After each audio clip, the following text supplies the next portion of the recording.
This is the Investing News Network. I'm Georgia Williams.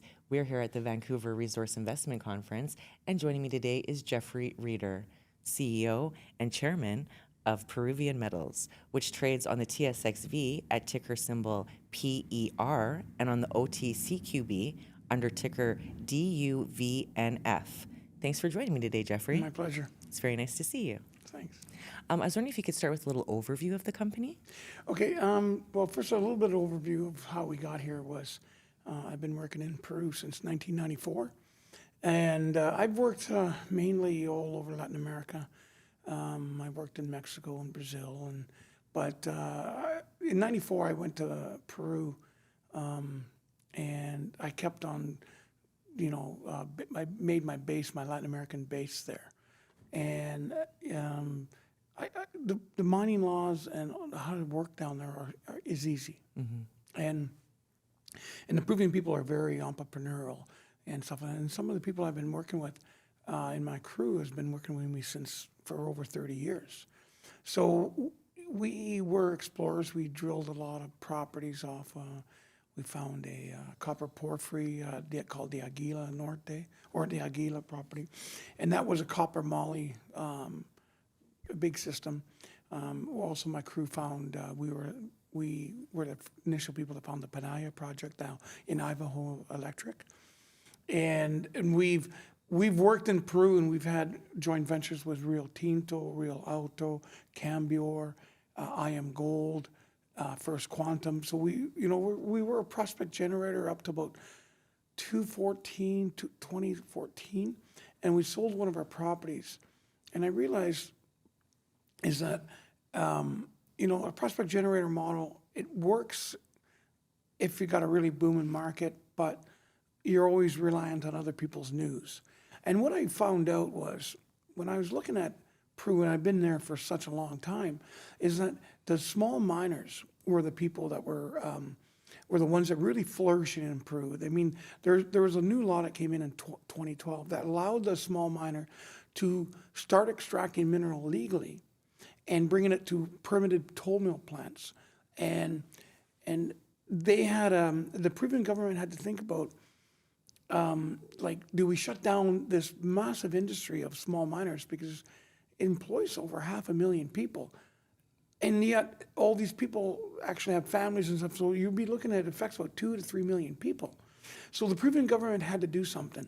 So what they did is that we're gonna allow you guys to extract mineral. You have to get, you got to get permission from the title holder and the local communities, but most of the local communities were themselves taking the mineral out. So they made this law, and that you had to bring it to permitted toll mills that had the full permit in place. And if you didn't have the full permit, the government would come in and destroy the mill. So they really pushed the miner to the toll mill. So I looked at this industry and I said, well, we sold our Aguila Norte, or our Aguila copper porphyry, and we netted about $5-6 million. And I was looking, and we had another property called Panteria, and we were looking at putting this thing into our focus. And I realized, in all my years I've been in the junior resource business since 1989, I realized that you're always selling shares. You're always diluting your company, and you're always going on and on and on and on. So I decided to stop doing that. So I went and built a toll mill with the cash that I had, and we got it going up. We started construction in 2017. We started producing our first mineral in 2018. And from there, it's bringing in lots of cash. We have an operating profit in Peru of about 1 million Canadian. And COVID hit a little bit, so it came down a little bit. But since 2018, we've only done 3 finances. In 2018, 2020, and 2024 of 1.4 million Canadian. And that shows that we're able to make money in the country. Mm-hmm. Our mill is perfectly situated, but myself being a geologist and my crew as prospect generators, we started focusing on high grade mineral near the thing. And we've recently acquired, we acquired a Palta Dorada property really high-grade gold, silver property. We acquired a 50% interest in a private company called Mercedes in southern Peru, or central southern Peru. And then we had several other properties that we're focused on the high grade. Because what we're going to do is at Palta Dorada, which is only about 120 kilometers on a highway to our plant, is that the grade is about 9-gram gold. And we're between 5 to 10 ounces silver with some copper, but we're going to ignore the copper.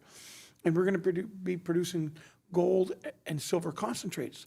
And with the metal prices where they are now, we have our own toll mill bought, all paid for. And we think that we can be producing, we're going to be driving into the vein. And we're not going to do the typical junior by spending money drilling these holes. We're going to go right to production, and we're going to follow the veins. And we're going to do the old style Peruvian way, is that most of the big Peruvian companies, they all started one way. They started mining their veins, and that's what we're going to do. But we're going to be focused on several veins, and then we're going to build a gold oxide plant, and we'll be producing gold in 2027, like the gold bullion. And we can do it all out of cash flow, which is really what I want to do. As our shareholders need to be, their dilution needs to be protected. And that's the way we do it, cash flow. And we don't really need to raise any big amounts of money. We have to raise a little bit here and there, but no big dilutive financings. And not myself being the largest shareholder of the company, I want to keep being the largest shareholder, and that's the way you do it. Right. And the Aguila Norte plant ran at full capacity throughout 2025. That's a big operational milestone. What lessons are you taking into 2026? Well, we're going to now, I've always waited to get, instead of telling people that we're going to expand the plant, what we're going to do is we're going to expand our margins. So we've had a couple clients that are very pleased with us, that bring in their mineral in, and we're making good money from them. I mean, more money that we're making on the toll mill than if I would, and whatever, but we've told them that we're going to lower their throughput this in 2026 and 2027, and we were going to eventually change their mineral with our own 100% mineral. So instead of increasing the size of the plant, I'm going to be, by treating our own mineral, we're going to increase the margins from $30, $40 a ton up to whatever the price of gold and the cost of mining is. Right.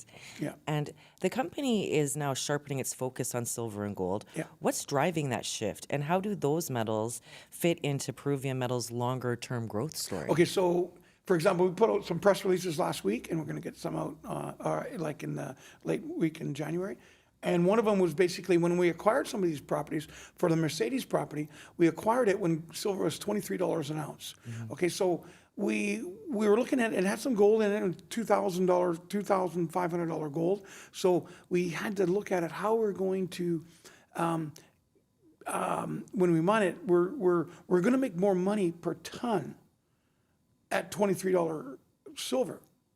But we were going to include the lead and the zinc, and we would be producing a byproduct of zinc.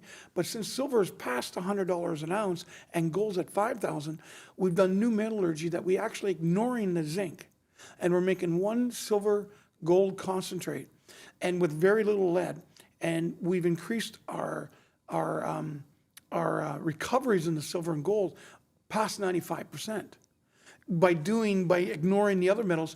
And in Peru, we would be able to sell this concentrate to several groups, because what they'll do, a Chinese group, for example, have a very rich gold concentrate and silver, but it's full of arsenic.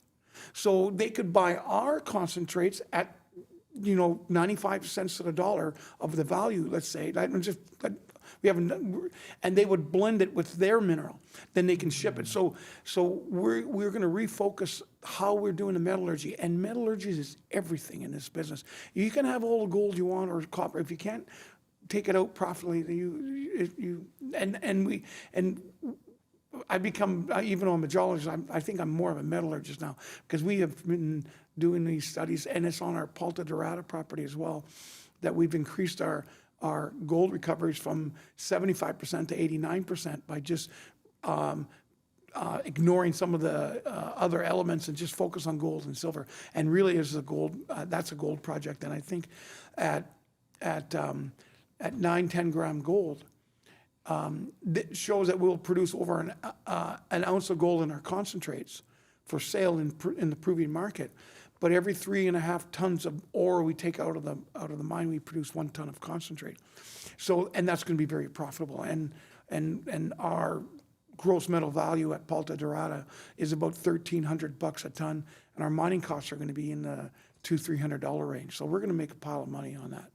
Those are great optics. Yeah. So we're focused on cash flow and revenue growth, and I'm really running a real business where a real business is always revenues must exceed costs, and that's what we're doing. And as we head deeper into 2026, what should investors be keeping an eye out for? Well, our first gold production, right? That will be this year, and really ramping up the underground drifting on our Mercedes property. We'll be extracting the mineral out of the old workings. There's like 900 meters of old workings. We have rehabilitated those minerals. So our first shipment will be to the mill in May of our own mineral, and that will be about, we're looking between 10 to 15 ounce material. Wow. Yeah. Thank you very much for joining me today, Well, my Jeffrey. pleasure. Thanks for having and me. sharing the story of Peruvian Metals. Okay. I'm Georgia Williams. This is the Investing News Network.